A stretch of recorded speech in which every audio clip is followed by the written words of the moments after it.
Hindi ko ho alam bakit yung preaching ko since last week, it's always aligned for about sacrifice, availability, sacrifices, the altar. At yung salita hong available sa Tagalog ay pwede. Availability is being willing to adjust our own schedule, agenda, and plans to fit the right desire of God and to others as well. It makes personal priorities secondary to the needs of God and others. It is to reflect God's priorities, so we are always available to Him and others when we are serving. Sa Tagalog, may kakayahang tumulong. At sa umaga pong ito, dito tayo magsesentro. Tayo ba ay may panahon para magpagamit sa ating Panginoon? It is not true that you cannot hear God.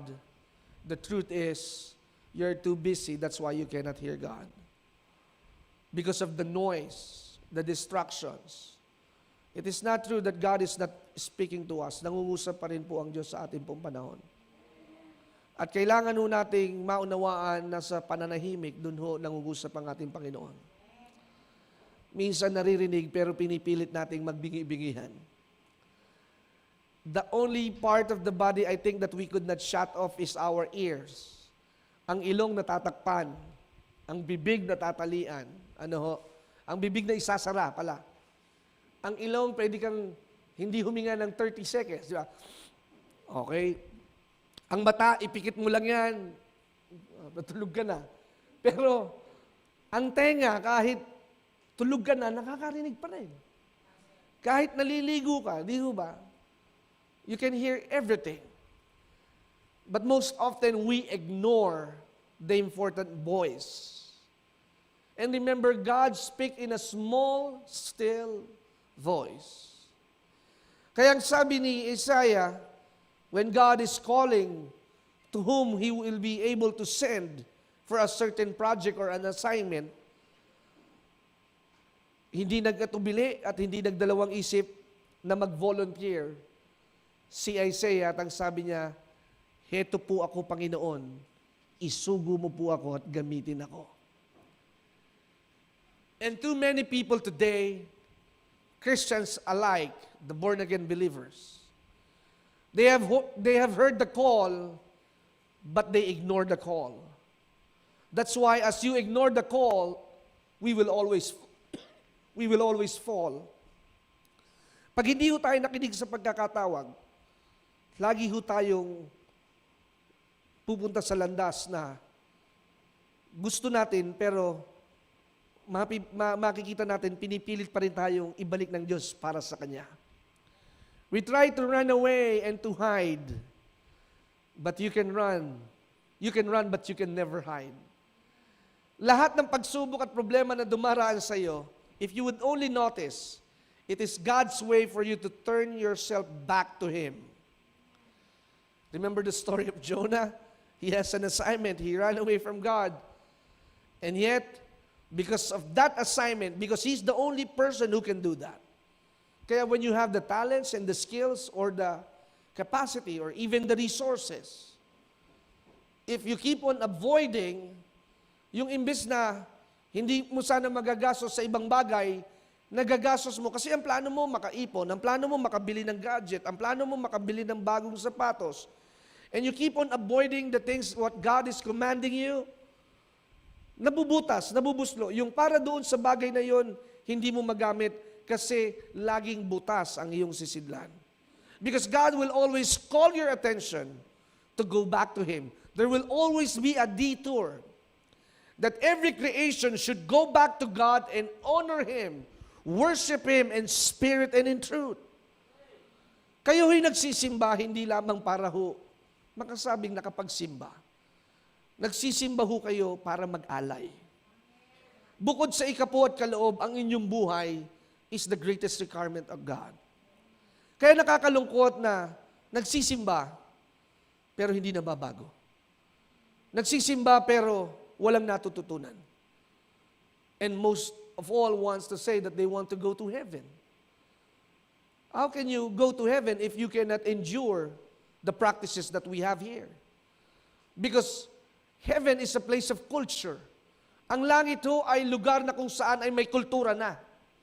Hindi po pwede doon pagpunta mo sa langit, ikaw ay tatamad-tamad at ikaw ay maangat at ikaw ay mayabang at punong-puno ng yabang sa iyong sarili.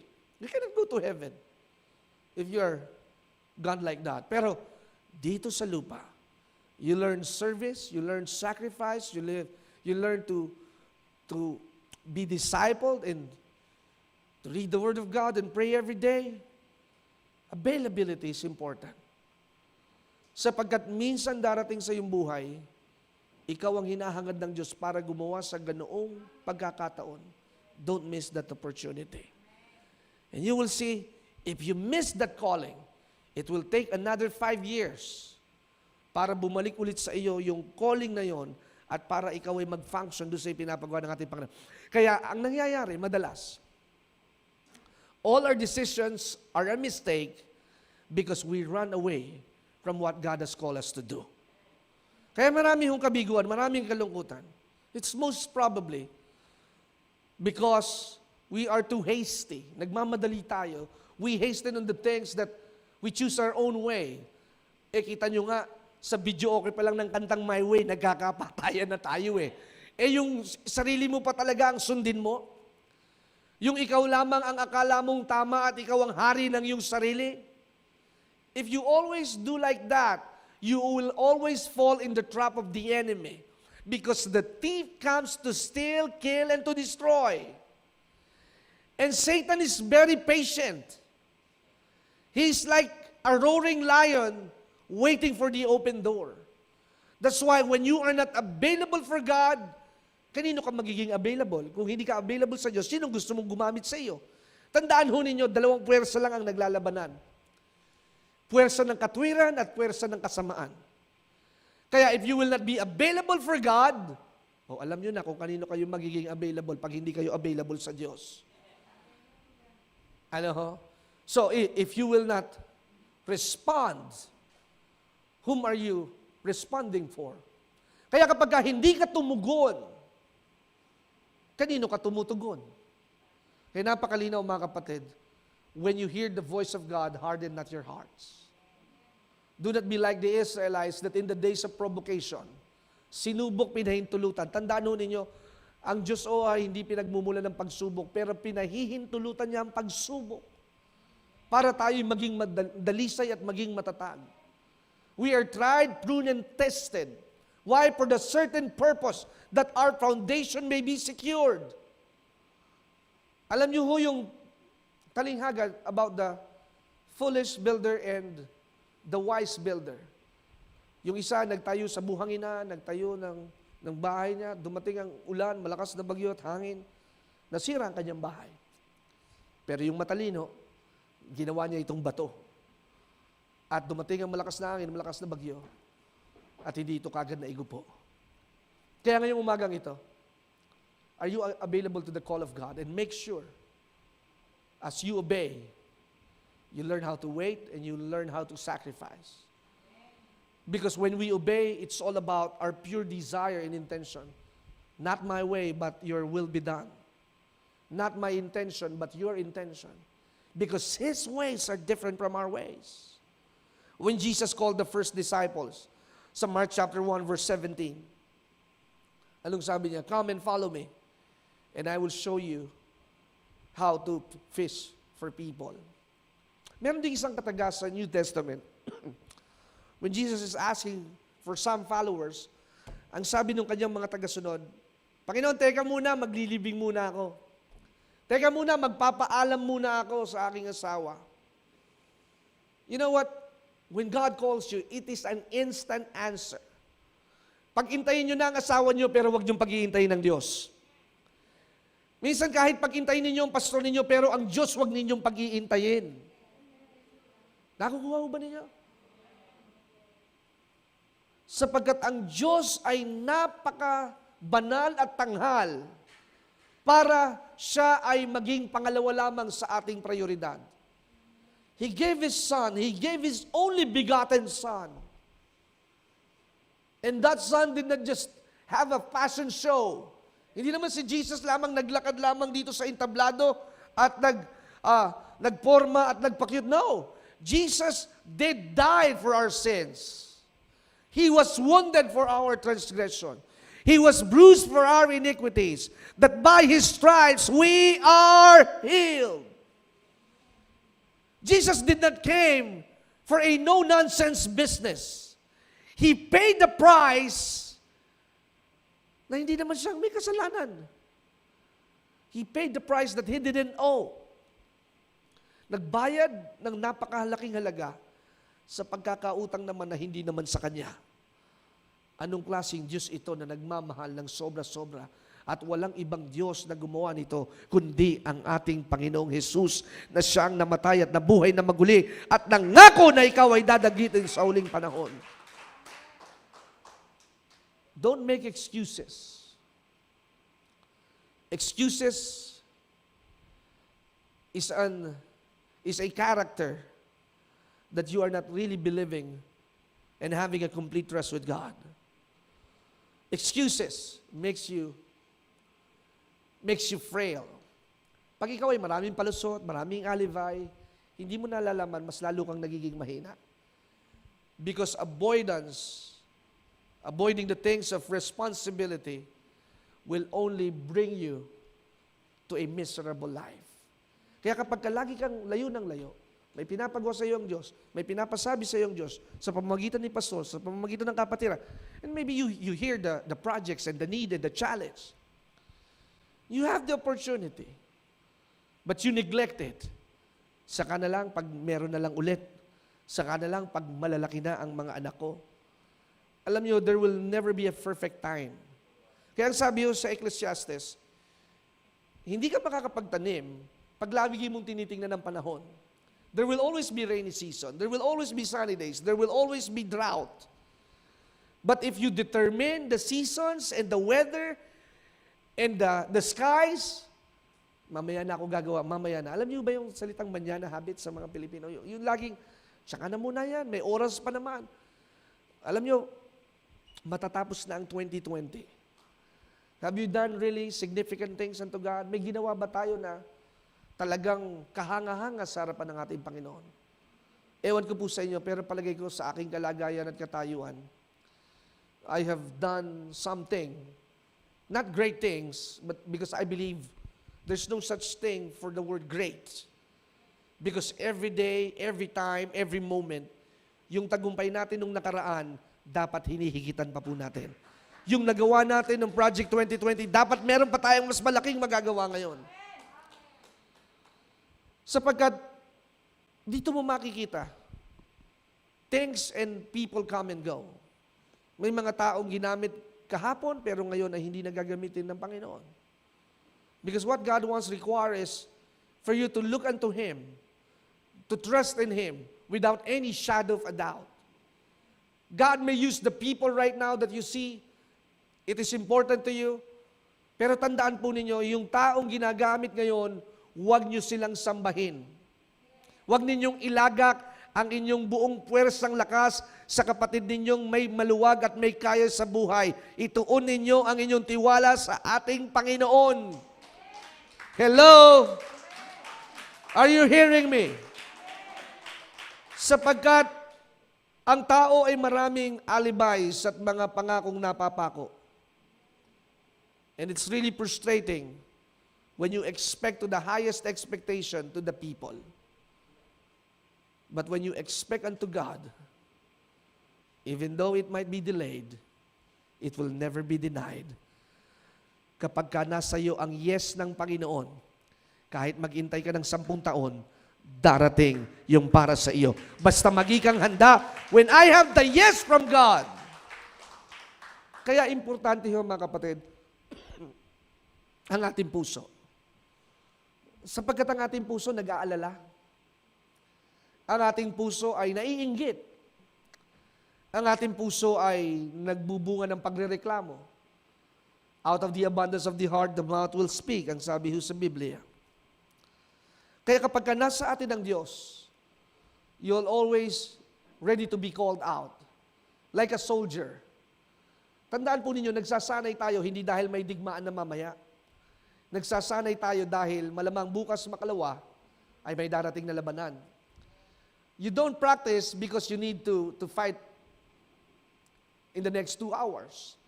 You practice for you to be prepared. Nagsasanay para maging handa. Nagsasanay para maging matibay.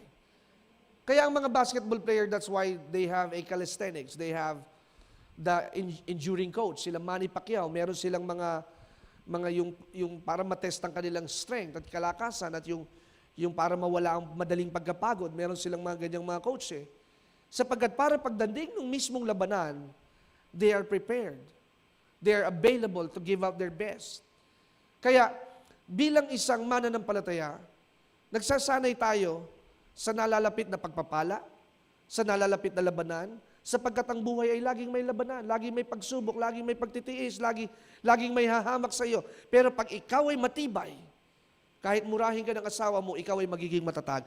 Kahit ikaw ay iwanan at layasan ng iyong anak, ikaw ay magiging matatag. Sapagkat ikaw ay inihanda ng ating Panginoon na maging matibay at matatag sa lahat ng pagkakataon. There will be shaking.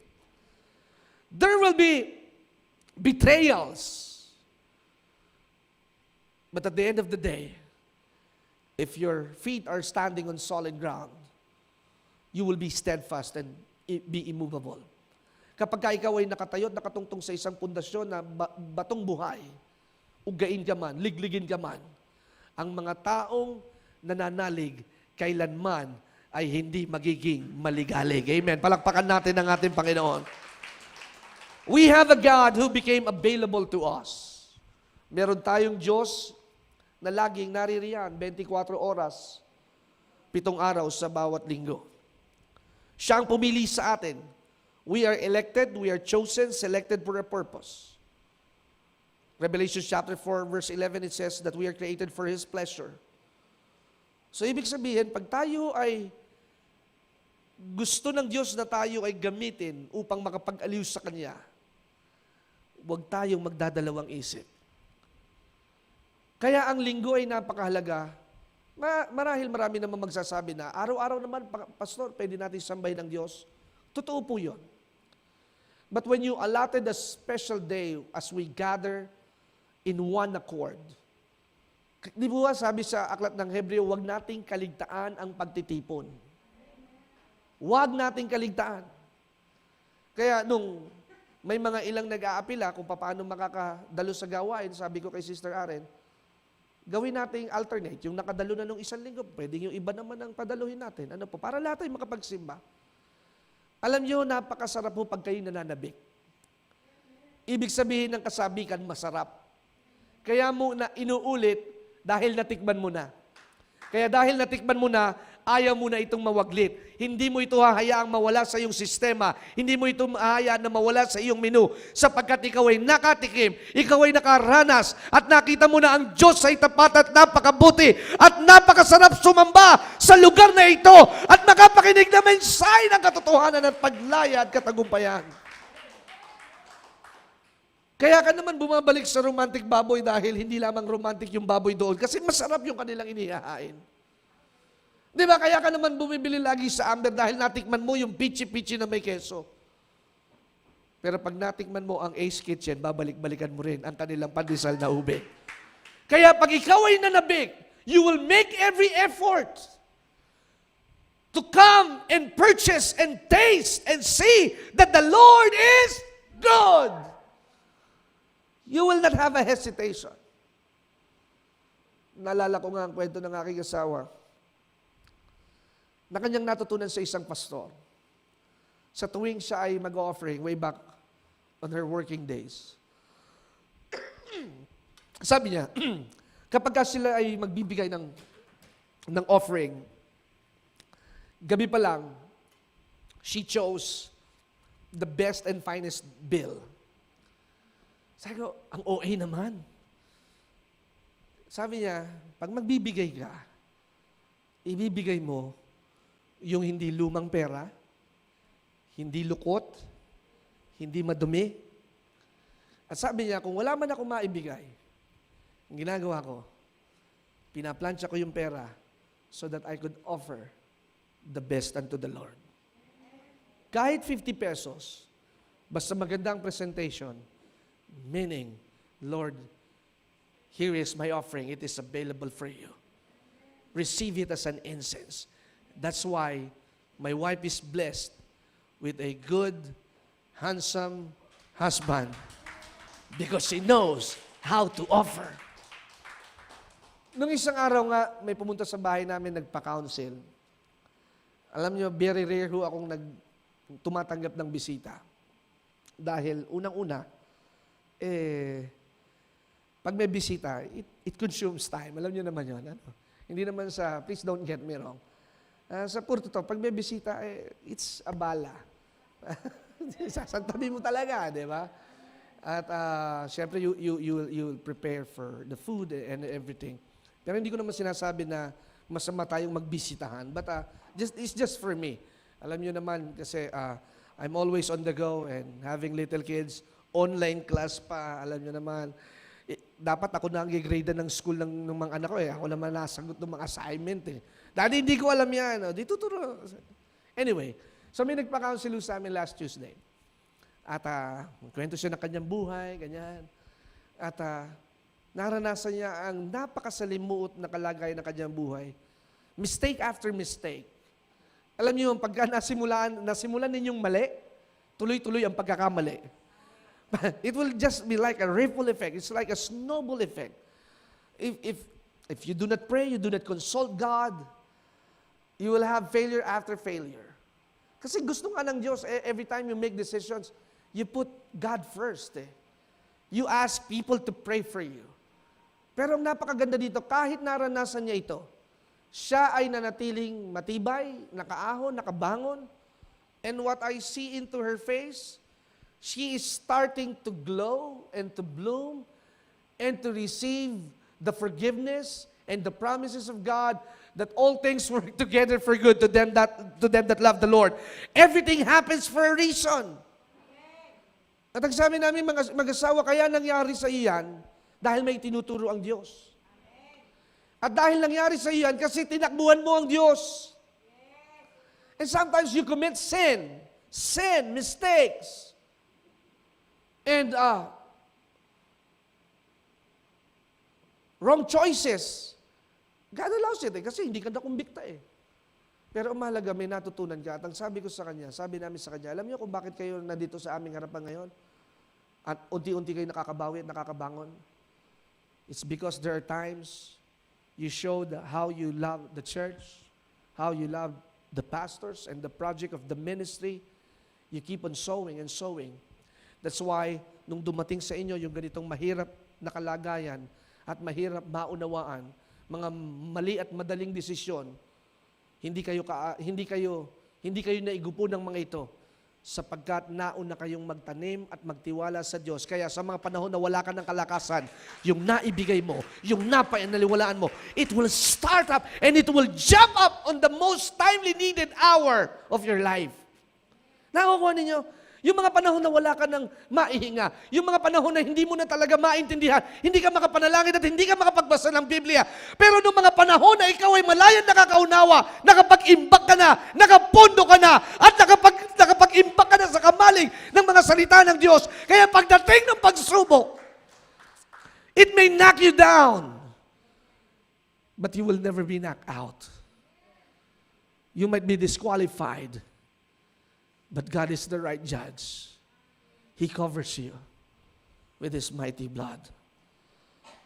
Kaya kung ang Diyos ang pumili sa atin, ang Diyos ang nagtalaga sa atin, may ipinapagawa ang Diyos na dakilang layunin. Our primary call is for us to be in touch with our Creator. Communication to your Creator. Fellowship with your Creator. Acknowledge the goodness of the Creator with a thankful heart, with praise and thanksgiving. Kailangan lagi tayong may paraan at panahon para magpasalamat at magpuri sa ating Panginoon. Because it will eliminate the dirt and the pollutions of your mind and with your heart when you honor and praise God with a pure heart. A pure heart, that's what I long for. Hindi OA yun. Sapagkat ang pusong dalisay lamang ang tunay na makakapagsalaysay ng inyong pananampalataya na ang Diyos ay buhay. How can you stand in prayer if you do not know that God is hearing and listening to you? Sige nga ho. Kung hindi mo alam na ang Diyos ay naririto sa lugar na ito, hindi ka mag-aaksaya ng panahon. Kung alam mo na ang Diyos ay nakikinig, hindi ka mananalangin kahit isang sandali. Kung ganun lamang pala, di kausapin mo na lang ang sarili mo. Pero dahil alam mo na may nakikinig, na ang Diyos mo ay hindi lamang hanggang kisame. Kaya nga minsan, natutuwa ako sa mga tao. Pag sinasabi nila, bahala na po ang Diyos na nasa itaas. Saan itaas yun? Bahala na po ang nasa itaas. Aba, baka ipis ang naririyan. Tandaan po ninyo, ang Diyos ay hindi lamang nasa itaas. Siya din ay bumababa sa mga panahon na gusto niyang manatili sa inyong buhay. At pag ang Diyos ang bumaba sa inyong buhay, whatever you touch will continue to prosper. And you cannot deny the invitation. Brad, ikaw ang opening prayer next week. You will not deny the invitation. Alam niyo po, ang pagiging mahiyain ay pakana ng kaaway. Why? Because the enemy wants to deprive you your authority. Because when you are exposed, you will literally tell the goodness of God. Kapag ka nag-opening prayer ka, pag ikaw ay gumawa at nag-Bible study sa inyong opisina at sinabi mo, ako ang magtuturo sa aking mga magulang, the power of God will be exposed. And ayaw ni Satanas yan. Ang gusto ni Satanas, ikaw ay mahiyain. Hindi ka marunong mag-English. Hindi ka marunong mag-Tagalog. Wala kang alam sa Biblia. Ikaw ay baka pagtawanan. Ikaw ay baka ganito. Ikaw ay ganyan, ganyan, ganyan. Naku, hindi ka naman katulad ni pastor. Baka ikaw ay sabihin magpastor at sumobra ka sa langit. Di bali ng sobra sa langit. Huwag lang kukulangin sa langit, mga kapatid. Hamakin na nila tayo at biruin at pagtawanan. Sasabihin nila, baka masigitan mo pa si San Pedro.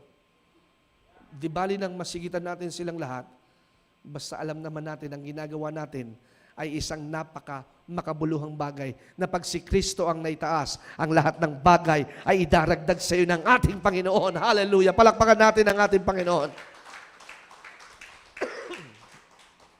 Giving our lives is not easy. When we first give ourselves, everything will be tried and tested. It will have pride, and sometimes we hoard the blessing, and we concentrate on materialism. We can sacrifice our wallets and pursue to His service. Time, talents, and treasures should flow willingly from us to His service with joy and gladness. The testimony that we are effectively praising God is the difference it makes in our friends and families and neighbors. So pag ibinigay ho natin ang ating sarili ng totohanan, at ito'y napakahirap, I tell you, it will not be easy. There will be distractions. But if you understand that as you offer yourselves unto God, things will change differently. It may not be suddenly, pero may magbabago ho kapag ka ho ang ating buhay ay inilagak natin sa ating Panginoon. The first decision is difficult. The first day of marriage might be a little bit good, pero sa mga susunod na pagkakataon, iisipin mo, bakit ba ako nasa sitwasyon ng ganito? Sino ba itong napakasalan ko? Decisions are tough on a day-to-day basis. Kaya nga minsan, di ba, kailan kayo magpapakasal? Yung lalaking ngingisi-ngisi, yung babae din tatawa-tawa. Because it's really tough. There are issues, uncertainties. Kaya, sabi ko nga kay Brother Aris, kung ikaw ay manliligaw at hindi naman kayo magpapakasal, tigil-tigilan nyo na yan. What's the use of in a relationship and you say that you will break up? Diba, parang, you need to hit your head. Diba, parang, ano to? Jolen, bahay-bahayan? O mataya-taya, pagka nataya na, ayawan na? Again, every relationship requires availability. So when you are born again, you need commitment. Because we are better together. Alam niyo, for such a time, nawa ipag-pray natin na tuloy-tuloy si Tata sa... Ano bang pangalan ni Tata? Para naman medyo decente. Sister... Joselito.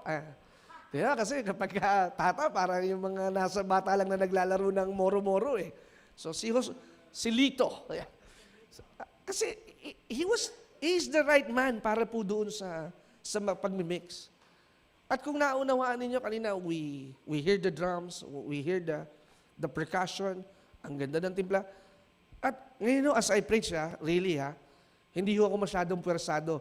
Rinig na rinig ko yung sarili dito sa stage na to. And it is really good. Palakpakan natin ang ating Panginoon. Sometimes, you will be frustrated so that you will learn to trust God in any way. And trusting requires waiting. As God looks for the available people, you need to be patient. Because if you lose your patience, you will become a patient. Pag nawala ang pasensya mo, siyak na sabihin ng doktor sa punta mo, maha-high blood ka. Walang nananalo sa nagagalit o magagalitin. Walang nananalo sa pagtatalo. Parehas kayong sawi, lalo na pag ang kalaban mo ay biyanan mo, hindi ka mananalo, mga kapatid. Kaya ang gawin mo, manahimik ka na lang. Kaya kausap ko nga yung isang pastor, sabi niya, ang kulit nitong biyanan ko eh. Sabi ko, bakit naman? Binibigyan mo na nga ng pera, galit pa. Magkano ba binibigay mo? 15,000. 15,000 lang binibigay mo, galit pa. Aba, mahirap po. Pero kung ikaw ay may Diyos, Lord, I know you will give me the grace to achieve and overcome it. Sapagkat ang pagiging available sa Diyos, hindi mo lamang ini-invite ang pagpapala. Ang pagiging available sa Diyos, ini-invite mo din ang labanan. Sapagkat mediocre people will not have challenges. Remember, average people will always have average problem. But great people will have great trials because God knows He can entrust you with a wonderful responsibility. Kaya kapag malaki ang pagsubok mo at malaki ang bayarin mo, malaki ang responsibilidad mo, magalak ka. Sapagkat alam mo na katuwang at katulong mo ang ating Panginoon. If you give up responsibility, kaya yung nawala mong sasakyan, may papalit sa iyo ang Diyos na mas maganda. Yung hindi natuloy na magpakasal sa iyo, may ibibigay sa iyo ang Diyos na mas maganda at mas maayos. Don't cry for spilled milk. If would that be the right one, God will choose the one. Huwag ho nating ibigay ang lahat ng ating lakas sa mga nangyari sa nakaraan. God will make a brand new stories every day. So when we give ourselves, we lose our concentration about being selfish, our pride, our ambitions. Pag ibinigay natin ang ating sarili sa Panginoon, hindi mo na masyadong dinadragang yung sarili para matupad lamang yung pangarap mo, kundi tinutupad mo yung pangarap mo na alam mo na kasama mo ang ating Panginoon. Ang hirap kasing mangarap na sarili mo lang. What you will do? Do overtimes, do sidelines. Itinda lahat ng mga insurance, itinda lahat ng mga dapat maibenta.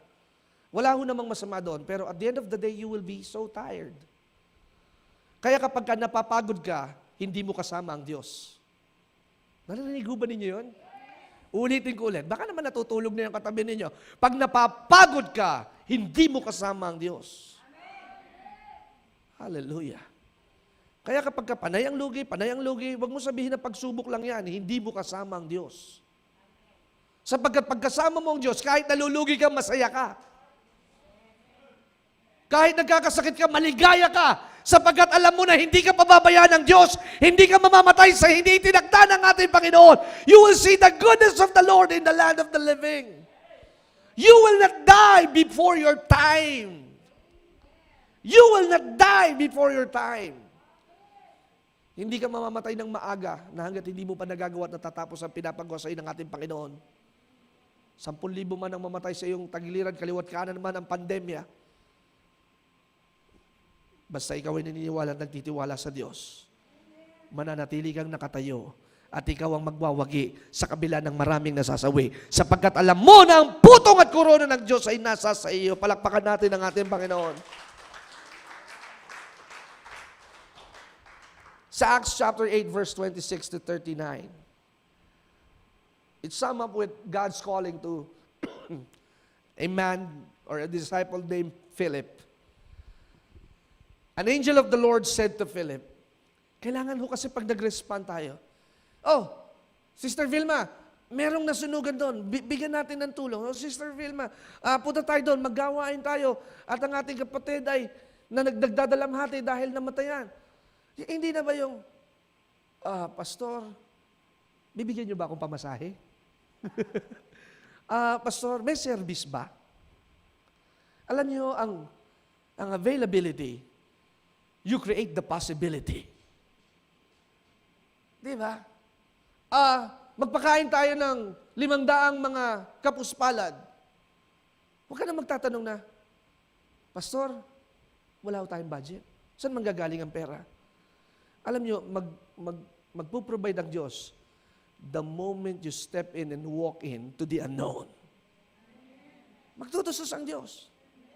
Kaya kami nung nagtitaping kami lagi dito, laging tatanungin ng daddy ko, may budget naman tayo sa ministry.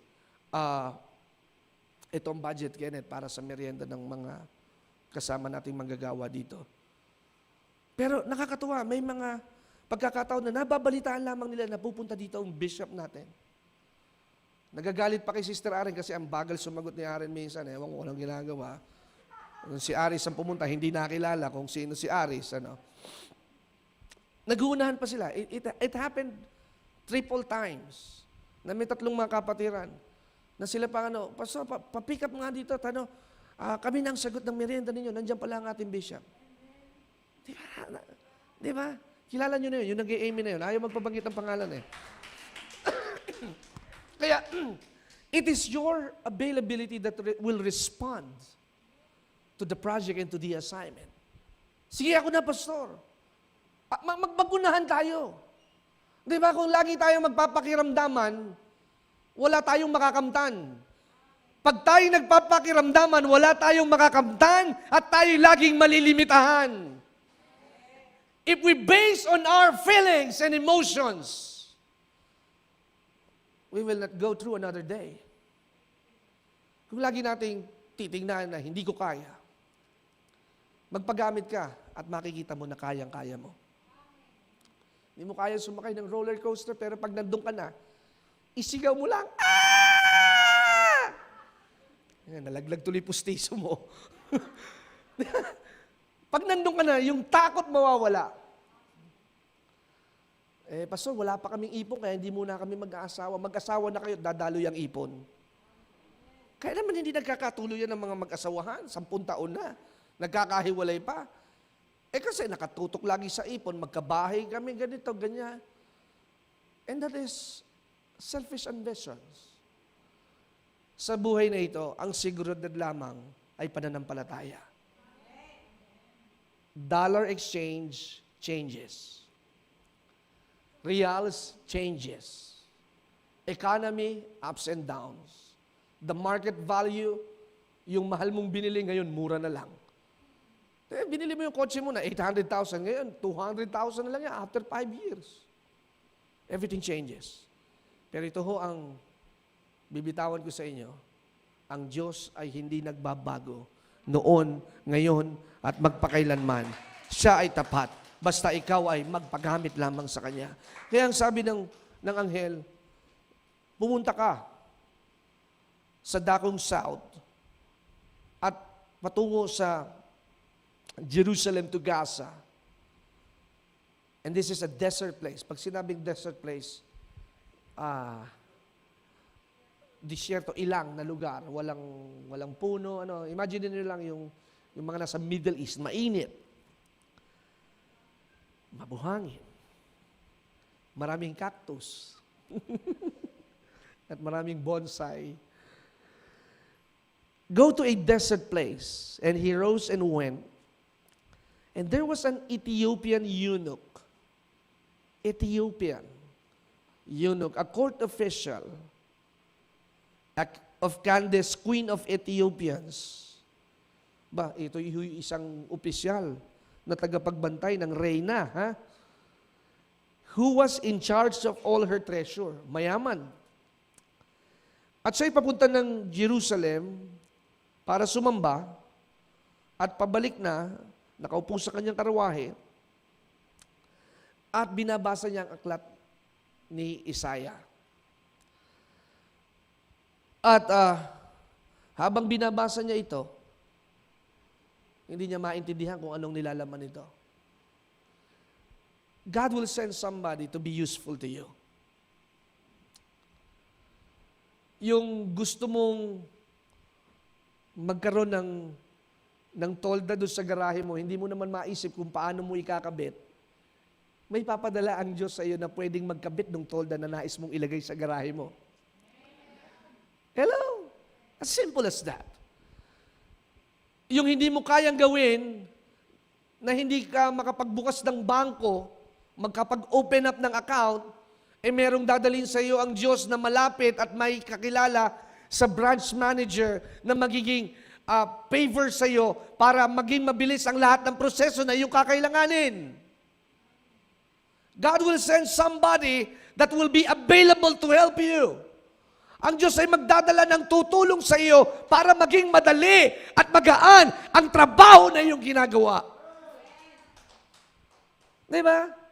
Kahit wala kang makinang pamburda, merong magpapaburda sa iyo na meron kang pagpapaburdahan ng iyong pananahi na iyong mababayaran ng tama lamang at kikita ka pa ng malaki. Hello!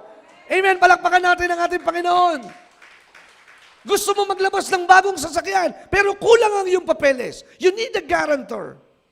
Pero may isang ahente na malakas doon sa management na mapapabilis ang proseso. Some of them might be needed 7 days. Pero dahil available yung pinili ng Panginoon, yung 7 linggo, 2 araw lamang para sa iyo. Sapagkat ang Diyos ang gumawa at gumalaw. Anong sabi ng eunuch? He was reading the book of Isaiah. Alam niyo, pag binasa niyong Biblia, 10 out of 10 na unang nagbasa ng Biblia, sasabihin sa akin nakakalito at hindi nila maintindihan. That's why you need somebody or someone to teach you. At pag naturuan na kayo, wag lamang kayong umasa sa tagapagturo, umasa na kayo sa banal na Espiritu. Pag naturuan na kayo, magpahubog na kayo sa Panginoon. Na maintindihan nyo ang kanyang mga talata at kanyang mga salita. Sapagkat ang salita ng Diyos ay pangako ng Diyos. Basta hindi ko maintindihan yung mga hari at mga pari at mga saserdote. Ang Biblia ay hindi lamang binabasa. Ang Biblia ay binubulay-bulay. Hindi ho ito comics, hindi rin ho ito newspaper. At huwag kang umasa na laging maganda ang nasa huli. May mga nasasawi. Imaginin po ninyo, yung buong mag-anak ni Korah, hindi ho si Sister Korah, yung Korah na nasa Bible, they want to fight with Moses.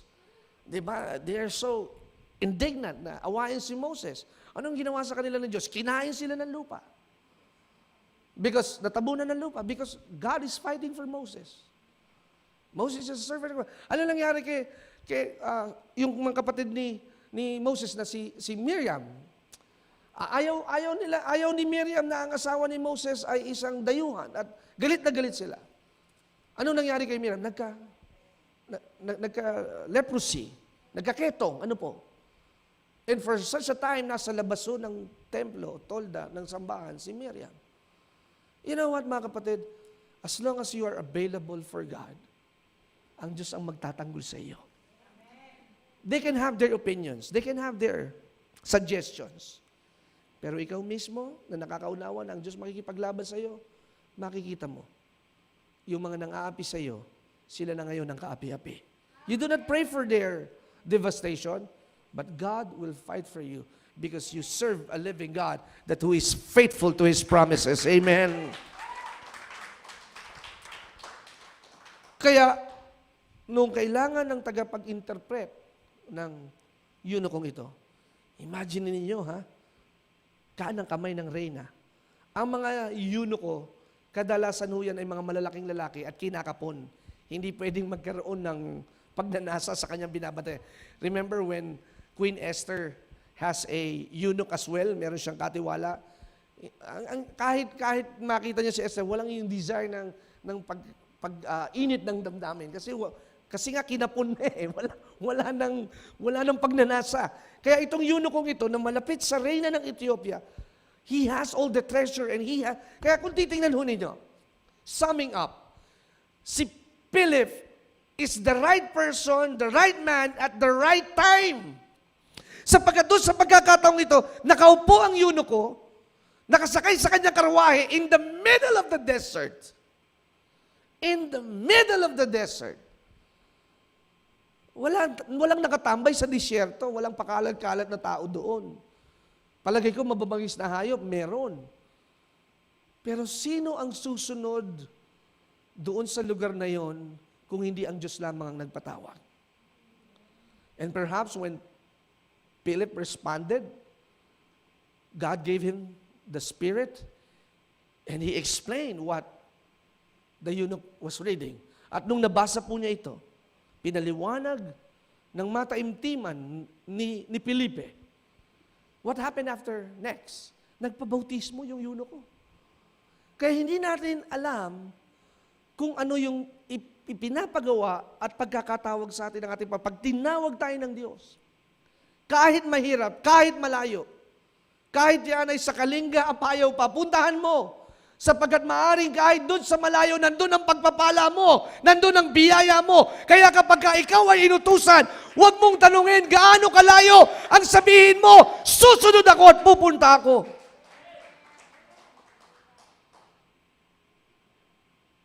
When we started the church, walang pastor ang mga taga-Binyan. It is not about the pure skills and talents. It's all about availability. Pag available ka, handa kang magpasanay. We are turning 13 years next year. And I believe marami na tayong na-achieve. Pero we will not stop there. Because my God is a big God. There will be more in store for 2021. Ito'y napakalaki, nakalululo at nakakamangha. Sapagkat ngayon pa lamang na ganito ang ating kalagayan, tuloy-tuloy ang biyaya. Papaano pa sa susunod na taon? That's why David said, surely His goodness and mercy will follow me all the days of my life. Surely, pag sinabing surely, tiyak, sigurado, na ang kanyang kabutihan at tawat habag ang susunod sa akin. That's why I therefore conclude, ang pagpapala hindi hinahanap. Ang pagpapala ang hahanap sa iyo pag lagi kang handang sumamba at magtiwala sa ating Panginoon. And as Philip baptized the eunuch, hindi na sinabi ho dito sa akdang ito, but I have a perception, the eunuch also blessed him. Pag ikaw ay nakagawa ng mabuti, hindi po pwedeng hindi ka pagpalain ng ating Panginoon. And as I close, mga kapatid, sa Ezekiel chapter 22, verse 30, I look for someone who could build a wall, who can stand in the places. God is looking for someone Kaya, nung walang pastor dito sa Binyan, available naman ako, pero there are a lot of uncertainties. But I have to trust God so that I can preach. Trust in the Lord with all your hearts. As long as there is reservation and backup, masarap po na may backup at may suporta. May kuya ka na tutulong lagi sa iyo. May kapatid ka na laging maaruga sa iyo. Pero once that you break up with your dependency and you turn to become independent, you learn to trust God, makikita mo, mga panahon na ikaw ay nasa kalagitnaan ng ilang at nasa kalagitnaan ng karagatan, the boat might be shaking and sometimes you're able to sink. Pero tandaan ho ninyo, Jesus is our lifeboat. Jesus is our lifeboat. If you sink, God will teach you how to swim. Kahit lumubog ka, tuturuan ka ng Diyos para lumangoy. Kaya naghahanap ang Diyos ng mananalangin to stand in the gap, to intercede for the body of Christ, to intercede for the family of God, for the Israelites. At ang sabi niya, sino kaya ang pwedeng magtayo ng pader? Sino kaya ang pwedeng manalangin? Sino kaya pwedeng mamagitan? And another thing, when God wants to rebuild the walls of Jerusalem, He chose someone, and that is Nehemiah. Pero dito, sabi ni Ezekiel, sa 22 verse 30, God is looking for someone to stand in the place where the walls have crumbled and defend the land, upang ang galit ng Diyos ay hindi magpatuloy. Sapagkat puot na puot ang Diyos sa bayan ng Israel for idolatry and stubbornness and hard-headedness. God is looking for the one. Kaya naniniwala ho ako, kaya ang Pilipinas patuloy sa pag-udlad, hindi dahil sa mga nailuklok natin mga tagapamuno. Umuunlad ang Pilipinas dahil sa mga mananampalatayang nananalangin para sa bansang Pilipinas. Minsan may kausap kami ni Daddy na galit siya kay Duterte. Ang bansang Pilipinas nasa sumpa kasi masama ang Pangulo natin, nagmumura at ganyan, bla bla bla bla bla. Alam mo, I get wisdom for this. Ang sabi ng tatay ko sa kanya, alam mo kapatid, ang Pilipinas hindi pwedeng parusahan ng dahil lamang sa namumuno. Sapagkat ang Pilipinas ay merong mga mananampalataya na dapat yun ang nagbibigay ilaw sa mga tagapamuno. If we feel that we are being punished, it's not because of our president, it's because of the church. Because the church is hiding. Paano ba naman? Lagi nilang sasabihin, ayaw namin pag-pray ang Pangulo, ayaw namin lumantad kasi separation of church and state. Ano ba namang klaseng paniniwala yan? Diba, if you want to pray for Donald Trump, if you want to pray for President Duterte, stand up. Diba? Kasi ang mananalangin laging nakatayo sa tuntok ng kabundukan at sumisigaw na ipinapanalangin ng kalooban ng Diyos. Sapagkat ang mga hari ay pinahihintulot ng Diyos. Kung ano ang mga mamamayan, yun ang kanilang hari. Kaya dahil matigas ang ulo ng bayan, matigas din ang ulo ng mga naghahari. Kaya what we reflect, it's not the president, it's the people. Paano kasi may mga matatandang isipan na ayaw baguhin ang isipan. Gusto nila manatili lagi sa pamumuno. Gusto nila lagi na lamang sila ang magaling. Ayaw nilang pagbigyan yung mga new generations. Ayaw nilang pakinggan yung mga new suggestions. Ganun ho kasi. Ang mahirap po sa sistema, yung pakiramdam mo dahil ikaw ay may edad at matanda na, ikaw na lagi ang magaling.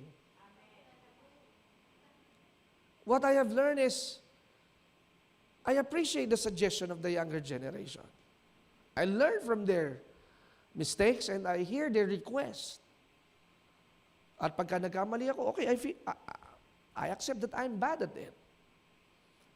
Pero yung mga nauna ho kasi sa atin, keep on blaming and blaming and blaming unless blaming themselves.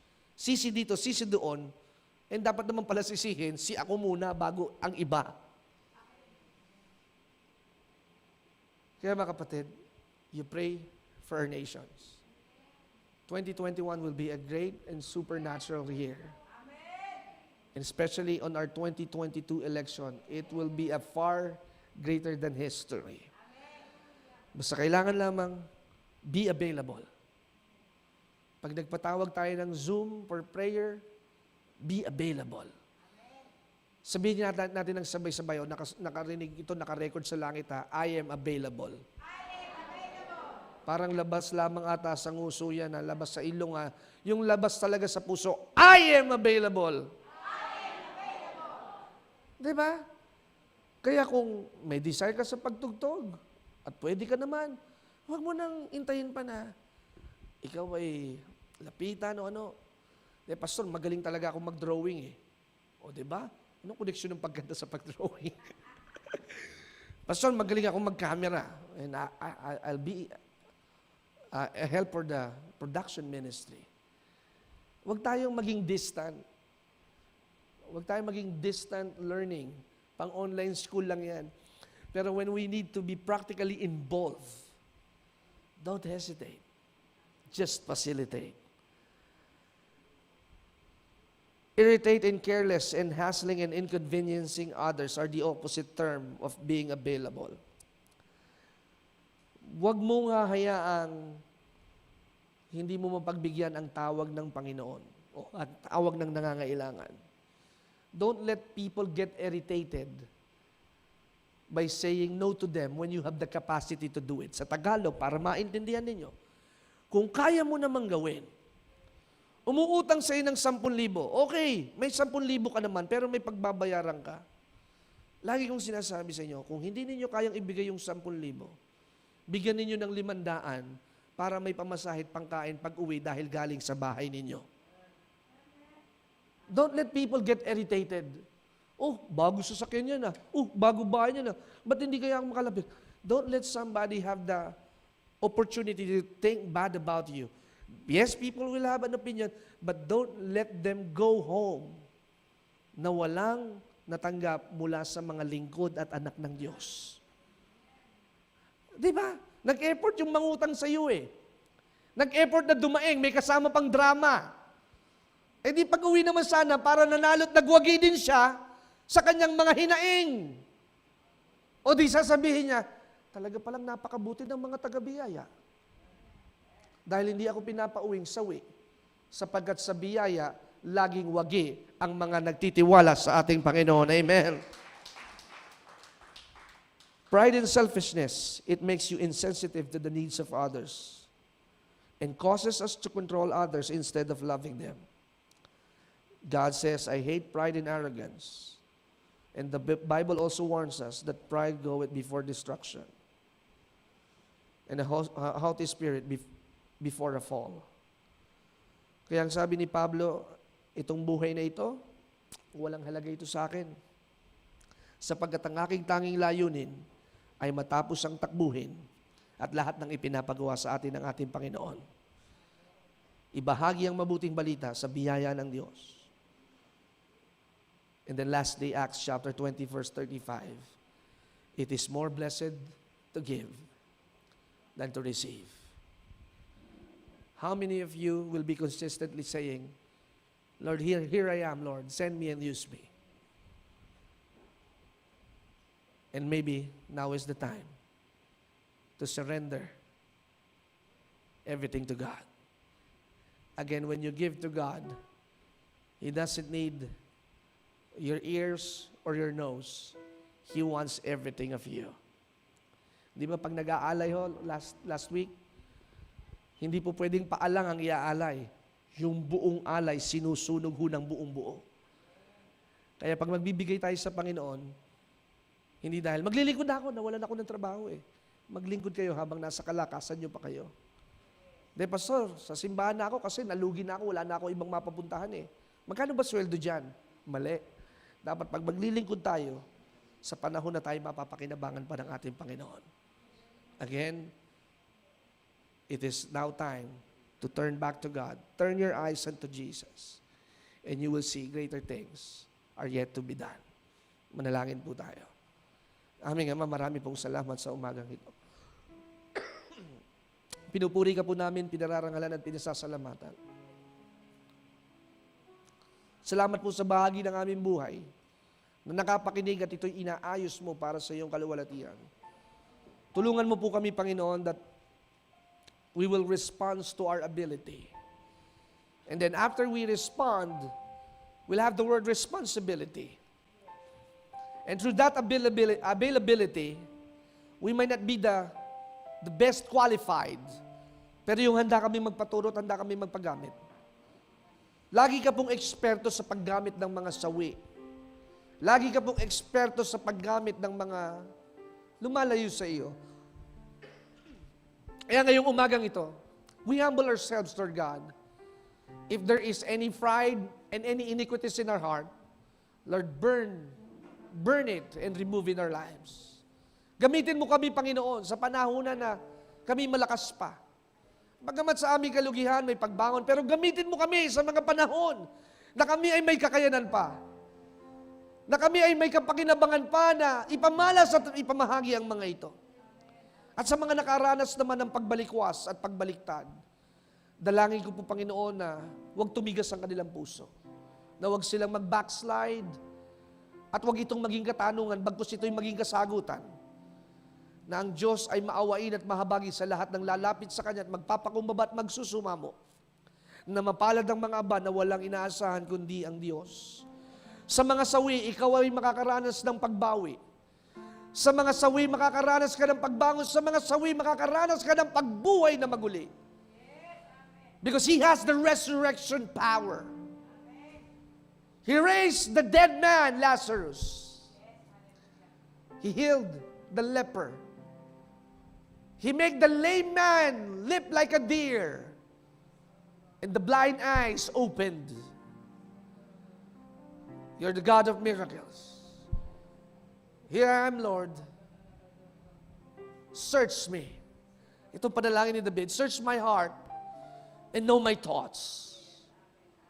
Create in me a clean heart, O God, and renew a right spirit. I am available, Lord God, but I do not know when and how to start. Lead me, Lord, teach me. Instruct me in the way that I should go. How can a young man stay pure? By reading the Word of God. How can you be preserved and persevere? By reading the Word of God. Lord, I want to start anew. Here I am, Lord. I am lost. I am broken. I am perplexed. I am disturbed and I am depressed. Here I am, Lord. I am available. Use me in the full capacity. For this church, for my pastor, for my brothers and sisters. Lord, use me to be a blessing and not a burden. Kami nga maraming salamat. In this, we entrust everything to you. We pray in the most precious name, the name that is which above every name. In Jesus' name. Everybody said, Amen. Tapos na po tayo. Just stand up and lift up your both hands and I will give you the final blessing. Next Sunday is the last Sunday of October. Pagsimba natin, mas maligaya, mas malakas. Tiyakin ho ninyo, ngayon pa lamang. Next Sunday, pagsama-sama natin, may pagpapala tayong tinanggap. Amen. Pagpapalang espiritual at pagpapalang literal. Don't give up because God is not giving up on you. Amen. Huwag kayong mabubugnot. Ano yung salita ng mga nasa, huwag kayong mabuburaot, huwag kayong maiinis. Basta pagka may naninigis at nangiinis, magpurit, magpasalamat sa Panginoon. Tandaan po ninyo, the greatest gift that we could ever have is the peace of God. What Jesus said is, I have given you the power and authority to trample on snakes and scorpions. But I have not promised that life would be easy. There will be challenges, but be of good cheer. I have overcome them. That's why peace is greater than any other blessing. Because when you have the peace of God, it passes on your mind and your thinking, and it will give you strength. Lift up your both hands, and one more time, one more minute, pasalamatan natin ang ating Panginoon. May natutunan po ba kayo? Amen. Sige po, pasalamatan ninyo. Ang mensahe na inyong napakinggan, available ako. Tara na at pupunta tayo sa prayer mountain. Mga kalalakihan, mga kananayan, we will pray and offer the sacrifice of praise. Amen. Next year, we will have an open crusade sa football field ng Binyan Sport Complex. Mga tipong gano'n. Lord, every time na magpapatawag si Pastor ng gawain, I will be available. Magli-leave of absence ako para sa iyo, Panginoon. Iiwanan ko ang kliyente ko pagka kami may Zoom fellowship sa araw na itinakda ng Diyos. Kayong mga nasa bahay, nandiyan na lang kayo sa bahay, maging kayong available every Sunday. Mga kabataan, be available every Sunday. God is about to visit you like never been before. Grabe ho ang gagawin ng ating Panginoon sa simbahang ito. I know, my Redeemer lives. So nakataas ang dalawang kamay and I will give you the final blessing. May the Lord bless you and keep you. May the Lord make His face to shine upon you and be gracious to you. May the Lord lift up His countenance and give you peace because you are highly favored in the Lord. In the name of the Father, the Son, and the Holy Spirit. In Jesus' name. God bless you po. Awitin natin ang final song. Magandang tanghali po sa inyong lahat.